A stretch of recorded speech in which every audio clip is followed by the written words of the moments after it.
આ તરફ સુરેન્દ્રનગરમાં વરસાદ ખેંચાયો અને હવે પશુપાલકો ચિંતિત થઈ ઉઠ્યા છે।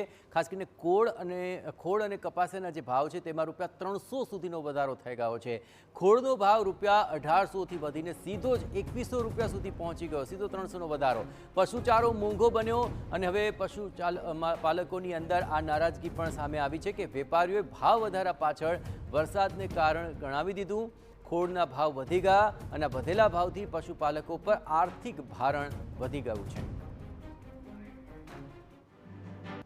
અત્યારે હાલ ખોળના ભાવ ₹2100 છે।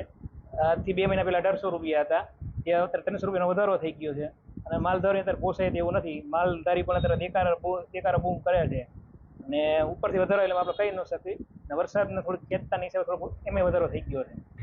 અત્યારે ખોળના ભાવ એવરેજ 2200 જેવા છે, 2100 થી 2200 અને પહેલા 1800 થી 1500 થી 1800 એવરેજ હતા।